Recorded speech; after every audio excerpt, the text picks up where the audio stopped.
So, fun fact about Jaclyn, her favorite type of food is straight up mush. So any food that is, almost close to liquidy soup is her favorite kind. I love mushy oatmeal, applesauce. How can you hate it? I don't know, just consistency. Roll the intro, baby. Roll the intro.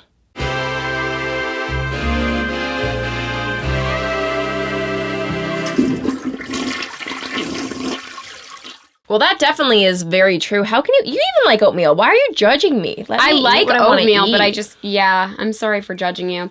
Anyways, welcome back to Poddy Talk, the podcast where we shit talk ourselves. I'm Jack. And I'm Tor. And I have nothing bad to say about oatmeal, but I'm just really hurt that that's what you wanted to start the podcast tone on. I'm sorry. I think we should start on a lighter note, though, because this weekend... Sorry, guys, I'm so hungover right now. I'm What did you get up to this weekend? I am dying, honestly dying. What's your problem today? Well, yeah, I was at a bachelorette party last night, and... You still have mustard on your... my just God. Wipe it off. I must have honestly had 500 glasses of wine. Oh, my Lord. So it's been a little bit of a rough go this morning, and I just ate my burger, so I'm feeling a little better. We also just had raw onions, so we smell disgusting right now. A bean salad with raw onions infused. Whoops. But anyways, yeah, the weekend was really good. We went out to Niagara on the Lake. Really pretty there. Was this your first bachelorette ever? It really was, yeah. So my first friend in my friend group to get married. Take these glasses off. Yo, I'm so dying by this light.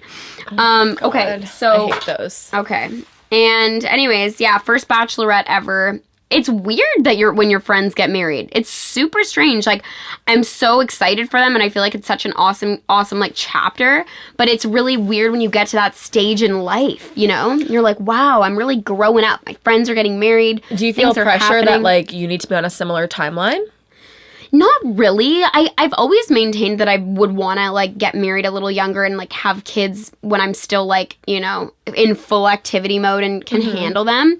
But at the same time, like, I don't want to force anything. Like, I wouldn't, like, put a timeline on myself or be like, oh, I'd be so disappointed if I wasn't married by this time. I feel like so many traditions like that are changing. Like, it's, maybe 50 years ago it was more the norm to get married and, like, settle in when you're, like, 22, 23. Whereas now, I think there was even, I was reading this, like, survey about, like, millennials and all of that. Yeah. And people were saying that people are opting to have fur babies more than actual babies. And that people, like, get animals more. And it makes sense. I just feel like we are so... maybe focused on, like, career or friendships or just other things that don't necessarily involve starting a family right away. And I just don't think that's, like, necessarily the only priority, whereas that used to be a major priority for a lot of people. Right. No, I think it's hard also for women in the workforce because there's no real way around it. Like, either way, you're taking a solid amount of time off work if you get pregnant or if you're trying to have kids. And it can really put not a damper on your career, but no matter what, you're taking yourself out of the game. Well, that's what I was going to say. It feels so unfortunate. Like, obviously, I'm not near that stage at all, but it does feel like you kind of have to make a choice at some point where you're like, okay, am I choosing my career or my family? Where are my and it's like, why do you have to make that choice? Like, it sucks that sometimes has to be the case. You can't have it all, Yeah. So, bachelorette, though, was it fun? We had a great time. So much wine, so many activities, all the good vibes. It was just a busy weekend. Well, you and I were together on the Saturday. We were cleaning up down at Woodbine Beach. Yeah, tell them how charitable we were. Yeah, we picked up so much trash on the beach. Okay, the biggest thing was the cigarette butts. I will not get over that. How many cigarette butts we picked up. It really, really pisses me off that people think they can just drop cigarette butts on the ground. What is that? What kind of behavior is that? Like, there's this sense of entitlement, like, oh yeah, well, whatever, I smoke, so I'm just gonna, like, toss this dirty, disgusting thing on the ground with no, there's no compassion. There's no, like, it's so horrible. Especially at a place like a beach where, there's, like, kids, like, building sandcastles and, like, playing around. It's like, why you gotta litter there? Like, why you gotta do that? I just hated it. It was actually crazy that we looked... how much we found. We looked very, very good beach cleaner-uppers, though, because it was so funny. So it was, like, a communal beach cleanup. It was, like, you can, encourage people from the community to come out. So we were there, and... we were kind of like one of the first groups of people there. So they gave us, like, the bags and whatever gloves. They're like, okay, you can go off to either the west side or the east side of the beach. And everyone seemed to be going one direction, so we chose the opposite way. And when we were there must have been, like, I don't know, like one of those color runs or like those marathons. You know when you're, what are they called? Like, I guess when you do a marathon and at the end you kind of throw like the colored powder chalk in the air. They're literally color runs. Yeah, I think they run with the colors. Like there's like as you go, there's I thought that was different the stages. finish line. They like maybe it is the finish line. I don't know. We clearly have never done a color run. But there must have been something like that. Or like maybe it was just like a beach rave. I don't know. But there was a ton of these like plastic packets of like colored powder littered everywhere all over the beach. And kind of We're like just trying to save the turtles, man. Yeah, lots of plastic straws. We felt like so many plastic straws. It also just makes you realize when you're looking for garbage, how much there actually is. Because it's rare that in your day-to-day, you're just walking down the sidewalk and thinking, oh, I should pick up that, receipt or that Kleenex or whatever is, like, fallen. No, it's so true. But the second you're aware of it, you're like, damn, there is so much garbage. When we were looking that morning, because we spent, like, the afternoon doing that, and we also then, since we found this, like, huge pile of, like, garbage and recycling and plastic and stuff, we came back with a loaded giant bag. So I think the news was out there like recording clips of people doing this. So we walk back, we see like the big camera go to us and we're looking so charitable, like carrying our big thing of plastic. I'm like, this is hilariously ridiculous. We just happened to find like a really disgusting spot. And everyone was like, girls, like great work. We're like, yeah, no problem. The turtles love us. Anytime. But it was crazy. The rest of the day we went off later that day. We went to this like brunch festival thing. Like, yeah, that was a busy day. Then we saw Aladdin, guys. Aladdin. I was gonna say though, it was crazy when we continued on to the rest of our festivities all day. I was like, oh, let's go pick up that plastic. No, like, I know. We're just so aware of alert and onto it. But yeah, man, don't litter. That is not. It's so crazy. Yeah. Anyways, yeah, Aladdin was great. We like. It's so weird that they're doing so many remakes of classic movies to me.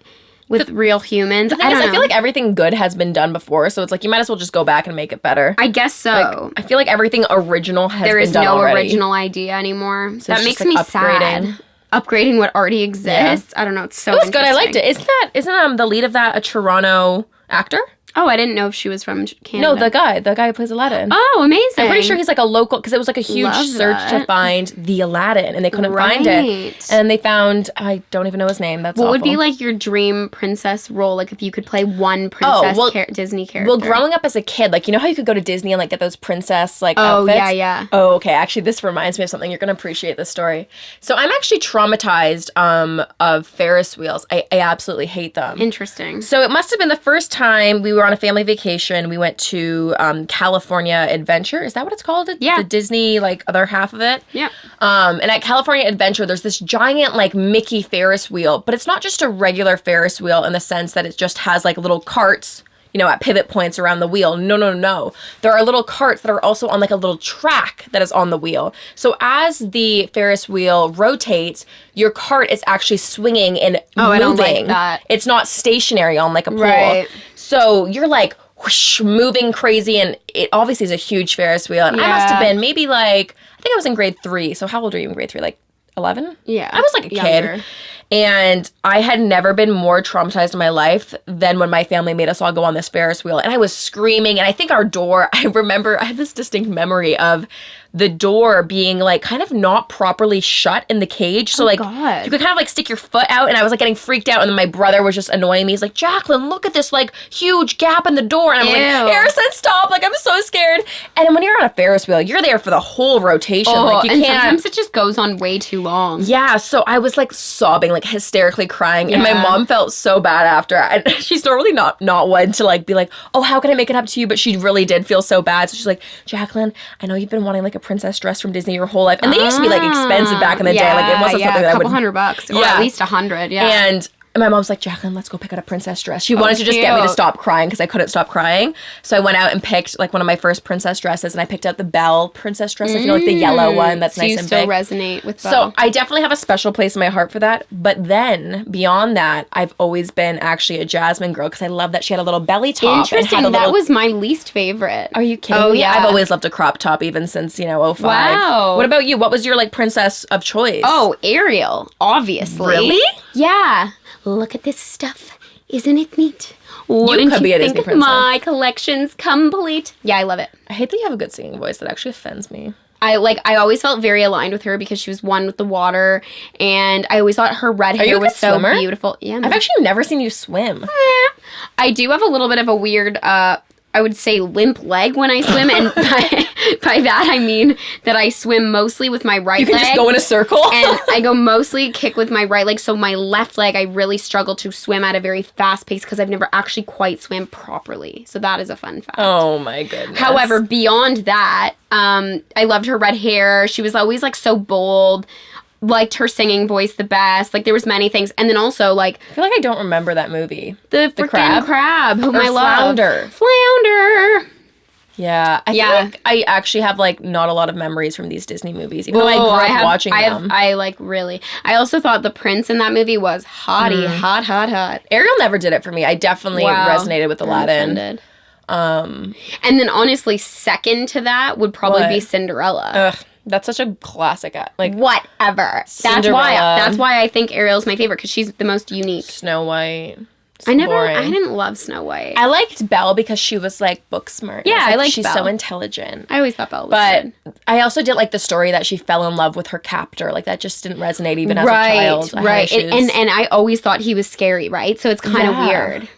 Anyways, I loved that for us. And like, anyways, the remake was great. Yeah, it was good. It was really good. It was just a really beautiful cast, so it was just fun to like they were watch. Stunning, actually. Mm-hmm. Yeah. Great costumes aligned with that. Anyway, although she didn't have a belly top in the movie. Was that you think a conscious choice they made? Like, doesn't she have, like, the outfit that I used to have, like, the Halloween kind of, like, princess outfit? Yeah, it was a little crop top with, like, little, like, gold, like yeah. coins. I'm sure like, that was conscious. off. She just looks very, like... regal. Regal and royal and beautiful in the movie. But I kind of liked that they weren't, like, exposing. I'm surprised you got me into a movie theater, if I'm honest. Yeah, Jaclyn's super annoying about going to the movies. I think we chatted with them about my blue light issue, but... everyone assured me that this was more of a warm tone movie, and it was, except for when the genie came on. Like, the whole thing was blue. And I was like, get me out of here. I will say, I thought Will Smith, like, it's really hard to live up to Robin Williams. I mean, that is, like, a huge footing in itself to even take a role that was done so perfectly. You must feel like it must be daunting, and you don't want to screw it up. But I will say, I liked that he made it his own, and it really did feel like he made it his own. He wasn't trying to be Robin Williams, the genie. He was just trying to be Will Smith, the genie. So I appreciated that, and I thought it was good. And usually I judge a little harsher. So really, and by that I mean he was good. You definitely are a good, like, movie buff and movie reviewer. Yeah. That's how you like to spend your moolah. I definitely like to spend this my mustard money. is like just moving on the face. Really? Yeah. Is it gone? Yeah, it's gone now. I think it was like here and then you wiped and it just transferred to the cheek. This was the burger saving me. Honestly, blue Gatorade is the cure to a hangover, I have to say. Really? Is that your, like... unreal. Like, can take you from 0 to 100. I'm not even being dramatic by that. I genuinely mean it. Yeah, so we originally were supposed to, film this at, like, 9 a.m. I was like, come over here, and then she wakes up, she goes, we were also having weird texts last night, because I was, like, in the heat of the party, and I was like, I'm very confused. I fully thought she was home at this point, like, the night had been over, and she's texting me the strangest things and not making any sense. And, guys, get yourself a fun drunk friend. That's the... I don't know if I'd say fun, but... Anyways, back to the whole thing. It was a busy weekend, although I think we got a lot done, so that was good. I felt so good about cleaning the ocean. I know. I feel like also, like, in our job, we realize nowadays how much waste plays into our jobs as, like, content creators and influencers, because a lot of the press boxes, if you guys don't know, we get a lot of products sent to us to basically, like, try, or if there's new product launches, then we get sent all of these extra things that, like, not one person could possibly use. This has always been, like, a really interesting kind of topic that I felt like I've always kind of had to tiptoe around, just because it's not relatable in the sense that you don't want to complain and be like, oh my God, I have so much free makeup. Like, that's gross. Insane, like, it's such a privilege to be able to, like, be on PR lists and to get products. Of course. But it is, like, a weird thing, because if you're giving away the products, then you seem ungrateful. Right. If you're, it's a crazy world. And on top of that, like what you were saying, the actual waste that goes along with it. Companies, like, full out. I have gotten literal, like, TV screens that have, like, you open it up and it's like a little screen and it's like playing a commercial or an advertisement, and it's this giant box, and they probably spent so much money on it. Yeah. And there's like one mascara in it, and you're like, what? Like, this box is just gonna get thrown out, and, like, that just goes into a landfill or into the ocean or into, like, wherever, what we were cleaning up this weekend. Literally. And I just think, don't get me wrong, I understand where it's coming from. They're trying to be, like, innovative and get your Of attention and course. stand out in the oversaturated world of makeup products. But it's like there's a way to do it that also doesn't need to compromise the environment, because those boxes immediately get thrown out. I know. It's sad. It really And it's like, is what's sad. the answer? I don't know. I think as minimal of packaging, that's the way to go. I think brands checking in with people and being like, hey, just want to confirm, are you Would still you wanna interested try this in product? this Yeah. entire range of, because most likely, who needs an entire range of foundation? Right. Like, Sometimes we'll get literally every single color, and it's the same way that, I mean, we have similar skin tones, but it's the same way that an African American person would not want 500 light beige foundations. yeah, it just it's goes just not, to waste. it's just not going to be used. And I've never like actually found a good kind of answer on how to redistribute the product properly. Like, obviously I'll go Yeah. through a box, pick out any products that stand out to me, put it in my actual collection of products to try. But then immediately there's also a pile of products that are either a giveaway pile that either go to friends and family. Sometimes I'll do giveaways on Or Instagram, followers, yeah. with you guys. But then there's also a pile, if it's completely brand new, unopened, and in perfect like condition, there's a lot of local women's shelters that will actually take the makeup, which is Right. great. And it makes me feel at least a bit better about all this excess No, of product that totally. can go to a group of people that could really use it. And I know that brands are aware of it. I think it's just that this became part of the standard of the industry, was brands sending out products. And it's also this fine line of like, do I want to talk about it and encourage other people who might be in similar positions Right. to us to also donate their unused product? But then it's also like some brands take offense to that and they're like, oh, you're Yeah. just giving away my makeup. And it's Right. like, realistically, It's like, how you many have to red understand. lipsticks Yeah, I can can't. one human own without it being so wasteful? Totally. And it's weird. So I had this idea. I would know I was chatting to you a little bit about it, but I'll give you the follow-up on it.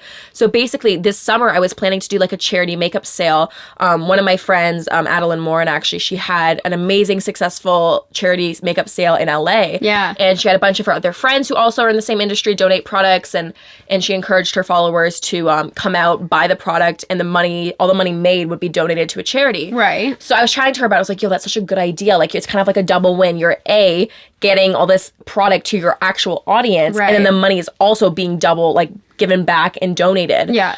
So it's like a double win. So I was like super inspired by that. So I was chatting to her about this idea. Then I also started to chat to other people on my team and like try to make this happen.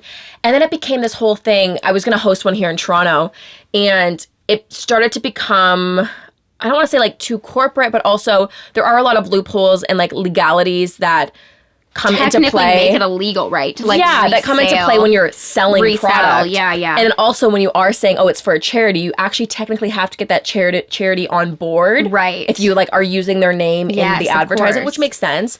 So anyways, there ended up just being a lot of loopholes, and so we ended up scrapping the idea, which kind of sucked because, like I said, I would want, obviously, the product to benefit you guys who support all this content and watch our stuff. Right. And then on top of that, you're still donating. There was a women's shelter that I donate to often, so I was going to pick them to give the actual money to. So I was like, it seemed like the right idea, but then in theory, or in practice, it actually just ended up having way too many, and loopholes isn't the right word, but like there was just too many hurdles to get over. Like, it just wasn't. it just wasn't gonna falling into happen. place. Yeah. So I still just continue to like drop off my unused makeup to these women's shelters, which is still obviously like I think a great thing to do and Yeah, a of good way course. to use it or to get the product used. But I don't know what the right answer is. I was going to say, I don't even What is really it? know what the answer is, because at the end of the day, really, it is a part of our job to be up to date on whether that's new makeup products or new hair products or whatever it might be. So I understand that, like, we are the ones educating people on these new products, and that it's important for us to either try new things, et cetera, et cetera, et cetera. But at the same time, it's like, it's all too much, right? Like, there just has to be a fine line. I think when you're working with a brand, it's really lovely to get sent all the products beforehand. You really get an honest review of what you like, what you don't Right. like. But I think beyond that, like, if you're not working that closely with the brand, like, that's what bothers me, is like when people don't even ask me and I come home and I have all these boxes that I like didn't approve, like, you know what I'm saying? Yeah, I don't know. I'm trying to think. It's like, I don't even know if my issue is necessarily the excess product because, like you were saying, it's bound to happen. We're Right. bound to have a ton of products come through. And I get it. Like, it makes, like, we need to almost have For the sure. access to that amount of stuff.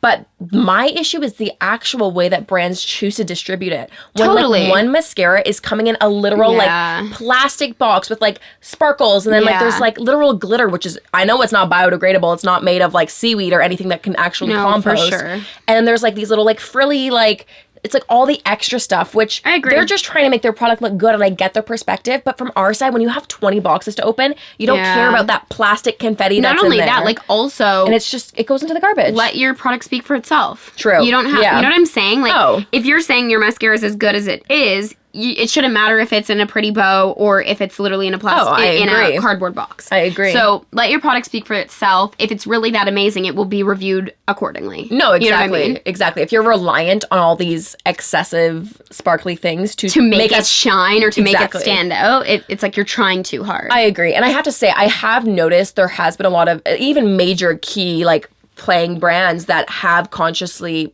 cut back. Exactly. Which is amazing. If they're, say, a parent company, they'll put all of their brands in one package. Right. So you'll get a variety of their smaller companies or brands under one box, which is brilliant. Sense. Brilliant. And then probably saves them so much on shipping. Like 100%. I don't even know what, you don't sometimes have to I just cannot imagine the money they spent on shipping alone. Yeah, the actual TVs. I know. Did you ever I can't even remember the actual brand that did it, but it was a literal, and this has happened more than once, a literal like LCD, LED? Like, you mean the light? Yeah. Yeah, LED. Like an LED screen. Yeah. That, like, looked like a mini iPad. And I can't imagine how much those cost to ship because they're heavy, too. No, I can't imagine. I mean, again, this is coming from such a place of privilege. Oh. So this is not us. At least we fell into this conversation. But I don't think this is us, like, bashing. It's much more just understanding our place in the industry and also to speak out on the fact that I think when you are spending your weekends and you're cleaning up garbage and you're really seeing the impact, well, you're like, I am the problem. Yeah, I'm part of it. I'm a part of it. Yeah. And this is also the weird thing, going back to, you don't want to offend these brands because, again, it's very generous. They don't need to send me their product for free. Like, that is ridiculous. Of course. And 5 years ago when I was in makeup school, I couldn't have even dreamed of that. Of course. So it's like this fine line. You want to be like, hey, XYZ brand,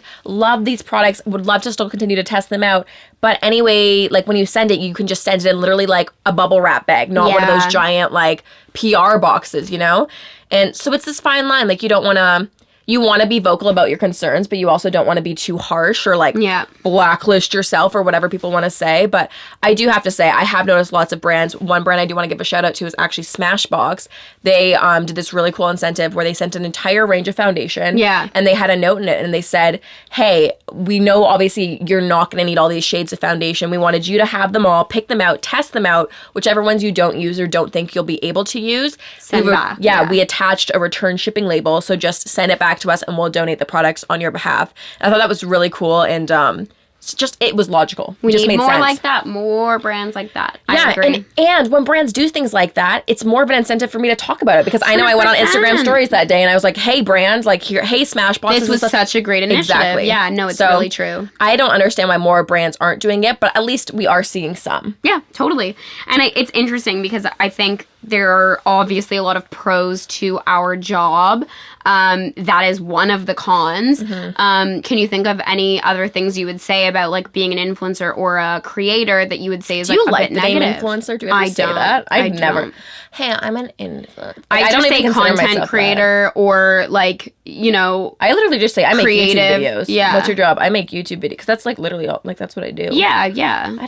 I'm an influencer. No, I hate the word. It sounds so weird. I honestly hate the word. I don't think it encapsulates what we do, actually. And it sounds really pompous and weird. Yeah, like it sounds like lacking of substance. It's lacking of substance and like that you're just super into yourself and you like think that you're influencing people. Like anyone that is doing a quality thing in any job that is making people make different choices is an influencer. No, exactly. So it doesn't make any sense to brand the social world and people of influence in social media to say, oh, you're an influencer. I just feel like there's also such a negative connotation with like being negative, like, oh, you promote fit tea and vitamin pills for your hair or something. And it's like, no tea, no shade. But like, that's what a lot of people think of. And don't get me wrong, I've seen that. I've seen those types of people. But it does, I do like have a problem saying influencer because it sounds... I hate it. Not like belittling, but it... I don't think it encompasses what I do on a day-to-day basis. Exactly. That's what I'm saying. Yeah. So I agree. I just don't. I guess like one of the only like negative things that really comes to mind for me about the industry is kind of like the fakeness of it all, like the highlight reel. Yeah, like what do you mean? Like editing apps, like how you can really like fake and distort what you look like and like your body. Like I think Facetune. Like I think you can really get a kind of unfortunate picture or idea in your head about like what beautiful is. Like, the standard is, like, very different, because if you're Facetuning every picture you post and you're making yourself look skinny and you're making your teeth look super white and you're, like, living your best life. I don't know. I would argue that it's better than before, in the sense that, say, you know, the year is 2007. Yeah. You're reading Us Weekly, the magazines that you see on the stand when you go to the grocery store. And all of those images in there are professionally photoshopped and professionally retouched. And that's really all you had access to. You would only see that standard image. Whereas with a platform like Instagram or whatever social media platform you're talking about, you have at least diversity, in a sense of diversity of body types, diversity of colors, diversity of people, backgrounds, and you at least have access to it, whereas traditional media was very, like, no, you're right. pigeonholed. And thank God, because traditional media was telling a very specific story. Oh, and would only have certain people on their covers, and it was very not inclusive. Totally. And not good, if we're going to be honest. And I think nowadays, sure, of course you get the people Facetuning and editing and whatever, but you also have a whole group of people that aren't. And I honestly don't have anything against Facetune or any of that. I mean, I do think there's an issue if people are doing it to the point that they are, you know, unrecognizable in real life. Sure. Or trying to convey to their followers that this is reality. Like, I have so much respect for people that are like, hey, this is, I do edit my photos. I heightened this photo and I made sure it looked a little better. And I agree. It's like, and I agree. I have nothing wrong with it. And sometimes you just need a little Facetune. Like, sometimes, like, even I will be like, oh, my legs look super veiny, or like or it's a weird angle. I get that. And, like, I don't think there's anything wrong with creating a better image, but my thing is much more attached to the distortion of the body and people getting maybe like young women thinking that is the standard. Right, that's not recognizing that is an edit or that is not how a real body I know what you're saying. I think there's both sides to it. An argument that I actually heard a lot of people discussing, which I actually have a lot to say about, is especially in terms of, like, makeup artistry. People will be like, oh, they're just an Instagram makeup artist. They Photoshop all their pictures. They can't recreate that in real life. There is such a variety of artists, in the sense that there are some makeup artists that look like they do beautiful work online, and then you see them recreated in real life and it looks nothing like it.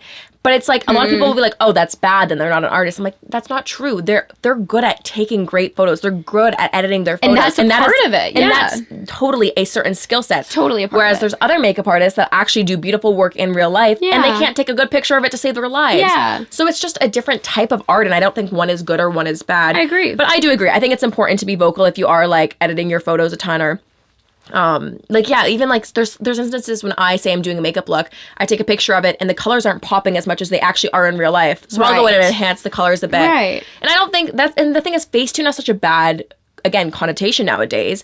Whereas it's like, it can be used for good, it can be used for bad. I am pro editing, pro photoshopping, pro whatever. Same. If it's used in the right way. But and I think if you're vocal about it. I also think it's different, maybe just because we're older, but I think it would have been really interesting. Oh, it would have messed us up. Do you know what I mean? Because when I think of what I used to post on Facebook, let's say back in my middle school days or even high school, kind of before Instagram took off, those were really, I mean, I hate to use the word, but authentic moments. Like, you're taking photos at parties and sharing them, albums even, of just that experience. Right. Which is a very different on a digital camera.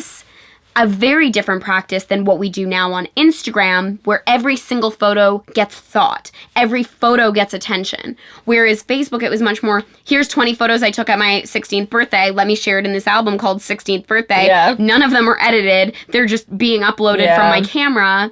Maybe going on picnic and doing a little funny thing. I was going to say, friendships aren't a little thing. Yeah, like just putting big thing. It's a million little things. Yeah, heart emoji. Like just putting like quotes on it and almost being a little more fun about the whole thing. It's a very different approach, and I think you put a lot more pressure on yourself when you think, oh, I need one photo that's gonna look amazing, as opposed to just the spirit of, hey, this was the event, we took a bunch of photos, this is what it is. Do you ever think back to when you first started posting photos on Instagram? Like, I know for me, I would post the most random things, those ugly Instagram filters directly on top, and you wouldn't even do a second thought. Like, it would be like, take one picture, that's what goes on, that's what you post. So interesting. And it is so true. You're just so much more, like, you're overthinking everything. Or not overthinking, but you are just aware, okay, is this going to perform better if I say this in the caption or include this type of, like, you strategize, I guess, a bit more. Right. Whereas there used to be something so pure about, oh, I just took a photo and now I'm just going to post it. It's just going to be live. It doesn't matter if it goes with my feed or if it's filtered the same way or if it's like representing your brand. Like, it's just because you're in posting that a way, photo. like, I think we were coming off the tail end of everyone being obsessed with Facebook, and the real spirit of Facebook was to share whatever you wanted. Right. It was never curated to be a brand. Everyone's Facebook account was always very much just random parts of their life and an extension of their identity and self. Where I think that's where Instagram has become so interesting, is that people are very aware that it's monetizable. People are very aware that if they can create the perfect shot, they're going to garner that audience. Well, and it's what they want to be. Exactly. Maybe it's not who they are, but it's what they want to make people believe that they are. We've even said, like, I don't, whether it's LA girls, I guess there's some in Toronto too, but maybe more in LA, like, just that kind of, like, you can't possibly be like that in person. Like, the girls that are just so perfectly posed and the angles, and it's all so curated. And yeah, the feeds look amazing and everything's great. Yeah. But I'm like, but what about you? Like, you're a real human. Like, what's going on in your brain? Like, what else is, like, you know what I'm saying? Like, what else is happening? I'd rather, I think, get to know someone online or follow someone online that is sharing things that maybe are a little more real. I'm not saying it has to be, like, raw and unedited. Not at all. Of course, there's going to be extra effort put into it. But I just, sometimes it feels a little fake. Like, it's like they're trying to be this perfect girl. Well, it's also so interesting because you think of, like, why do people use Instagram? There's people that use it just for personal reasons. They want to stay updated with their friends and see what Joe Blow is doing. And, like, that's totally cool. And there's some people that are, again, like you were saying, very aware that it's a brand. And this is, like, their, like, launch into their career. And, like, there's people all on this one platform that are coming at it from such different perspectives and with such different motives that you have this, like, giant mix of people overdoing things and over editing and, like, turning into this certain character. And some people are just like, I'm just here with my dog and I'm just eating brunch. So it is, like, a huge mix and a huge mixed bag of that. But it's interesting. I think it's awesome that we have a platform that you can just kind of, like, truly take whatever direction you want on it and do whatever. 100%. But I think you get good and bad apples with things like that when anyone can post anything. Totally. So totally. It's definitely very interesting. Have you ever struggled with any body image because of social media, do you think? I don't know. I think more, I feel lucky nowadays with things like Instagram because, like what we were saying, I think there is more diversity in body shape and stuff. Agree. But when we were, like, in high school, I know when I was in grade 9, like, everyone was like, thigh gaps, like, that's the thing. Yes, because it was the Tumblr era. Yeah, and it was that so was Tumblr. really bad when Tumblr that was kind of awful. People were, like, encouraging awful habits. It would be like, if you smoke cigarettes and you'll have it. Like, it was, like, the most awful sort of, like, it was like, nothing tastes as good as skinny feel. Like, my crazy God, quotes. And people would be reposting that. and reblogging? Was that what Tumblr was? Reblogging?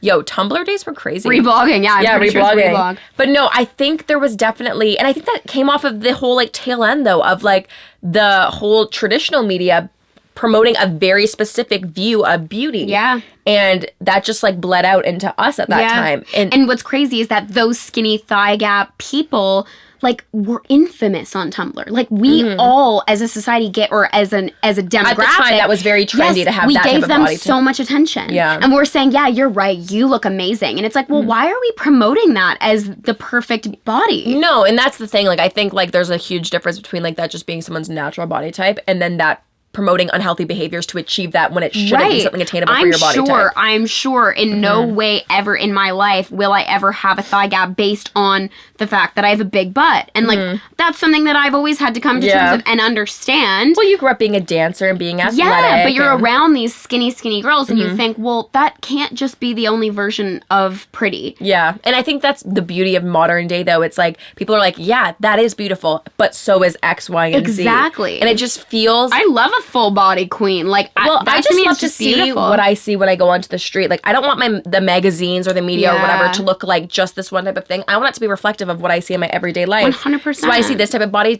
type. I see this different skin tone. I see this different height. Exactly. And, like, that's what it should be. We're just literally just human, like, real humans doing humanly things. That's the problem. Back in the day, you had one person that decided this is the standard, this is beauty, and they got to literally decide an entire nation's viewpoint on beauty based off of these images. Which is just so frustrating. Whereas now, we're the ones that are saying, no, this is beauty, this is beauty, this is also beauty. And, like, it puts the power back into the people, which I think is great. And, like... I agree. It just... No, it's honestly... I feel lucky that it's not really honestly something that I think about. Like, for me, health is important. And if I'm feeling good mentally and physically, that's my priority. I agree. But I also think it's part I think of growing that comes up. with age. I was gonna say, I think that I don't that care mentality anymore. of like health over weight is, I honestly think, something that comes with age and also confidence.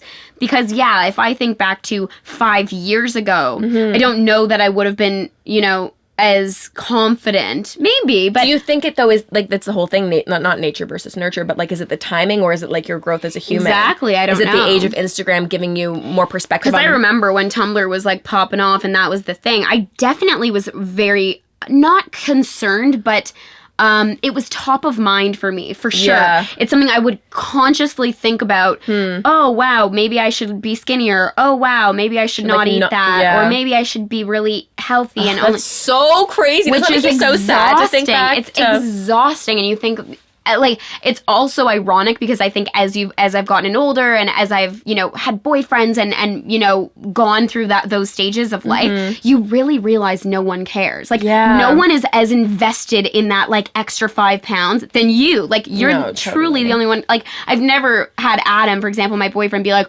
"Wow, that 5 pounds, girl, you've been eating this burger." It's like, no, like no one cares. Like it's like you're beautiful in your own way. What was that quote you sent me the other day? Because we work out all the time together, and you were saying this like amazing. What was that paragraph about?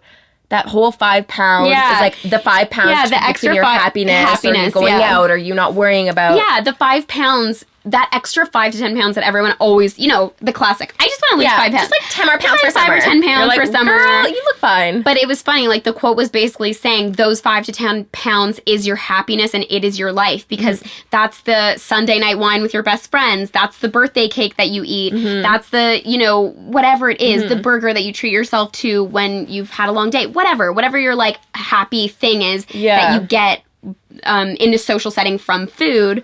So, like, why take that away? Why restrict yourself? What I find also so crazy about that whole, like, kind of negative mentality around, like, weight loss or, like, being this certain standard, it's, why is it always, like, oh, just restrict what you're eating? Why is that the go-to? Why isn't it just, like, oh, eat healthier foods, like, maybe, like, don't eat as many processed things and, like, work out more? Why is it always just cut your calories? It's, like, since when does that ever equal health? No, or even like, how happiness. skewed is that? If anything, I would say, like, why not promote people to go out and, like, just do a 1 hour walk. Do a nice stroll. Like, do something. Meet up with a friend. Exactly. Like, I think you and I, especially this year, beyond any other year that I can imagine in my life, have become so habitual about our working out together, even as friends. And it makes it so much easier. Like, hey, want to do a bike ride tonight? Hey, want to just, like, maybe go for a jog? Hey, want to go to SoulCycle and do some spin? Like, it makes it a lot easier, I think, when you kind of, it sounds crazy, but like have that partner in crime, because you start to realize you are pushing yourself, but it's so fun that you don't feel overwhelmed by it. It's totally a mentality thing, because if you're coming at it from a positive thing of like, oh, I want to feel better, I want to go for a run and feel good and do something good for my body, like that's a great thing, and you feel like you're coming from a good place. Whereas if you're like, oh, I have to like restrict myself and like not eat this for a week to fit into this outfit, it's like that's such a negative approach, and you're not happy about doing it, and like obviously it's horrible to do for your body and not a good mentality to have. And it's totally a mindset thing. When you start like reevaluating the way you look at health and how you are, and you start doing things because you want to and because it makes you feel better. Yeah. And because it just enhances your life in a positive way.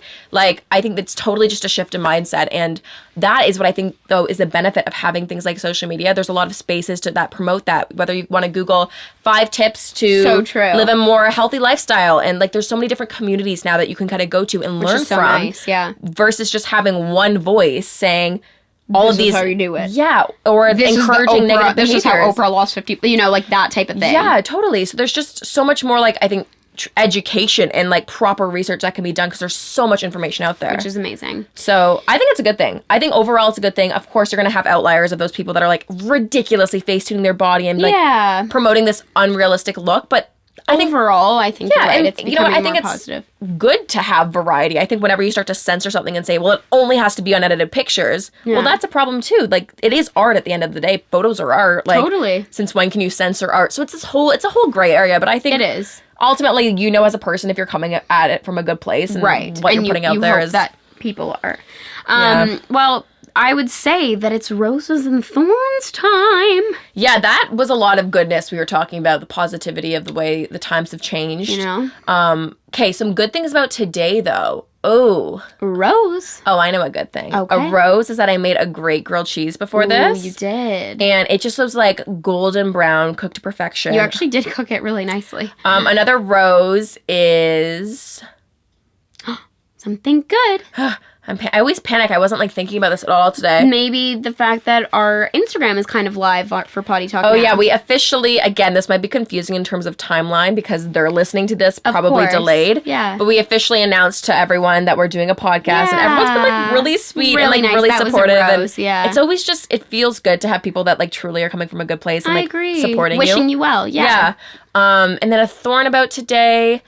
Similar to you, although I wasn't hungover, but I woke up and was just like so tired and like worn out from the weekend. So I kind of felt like a little dragging this morning, but that's okay. And then a rosebud. I'm going to see the 1975 tonight, and I've loved that band for probably like 6 or 7 years. So I'm so excited to see them again. I've seen them too many times, but I'm excited to go again. Love. What about you? What are your roses and thorns? Okay, a rose of the day. I guess I would say that my blue Gatorade literally nursed me. Like, Electrolytes. Cannot believe how much better I felt after my Gatorade.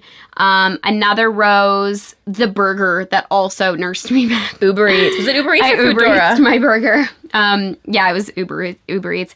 And the thorn obviously was just nursing this horrible hangover. Of course, that would have to be the thorn of the day. But we did it. Look it. You filmed the whole episode. We you did have been it. in bed I know, I'm feeling so much better. And the rosebud of the day, I'm really looking forward to actually my run tonight. I was not looking forward to it this morning, but I really think I'll feel better after I do my jog. So we were talking about feeling good. So yeah, wow, what a wellness podcast. I do though, really, I hope people listening, if they're not in a good headspace about all that stuff, whether it be body positivity or like eating habits, I truly encourage people to be their best selves and to like do what they can to get themselves out of negative headspace, because that is such a weight to be carrying around mentally, and definitely just not a way find that a you'd wanna workout live. buddy. This is my like best advice. That's a simple solution. I mean, there's obviously so many layers to it, but I think being vocal and communicating is like the first step. And we should actually link some resources down below, so if anyone needs help, I think we should do that. We'll link some resources down below if anyone is struggling with any of that stuff. Hopefully you can check it out. Maybe that'll help you guys out. Yeah. But I think now that I'm officially sweating after filming this podcast with this ring light beaming onto our face, let's wrap this thing up. All right. Well, thanks for tuning into episode 5 of Poddy Talk, the podcast where we shit talk ourselves. I'm Jack. And I'm Tor. We'll see you guys in the next episode. See you next time. Bye.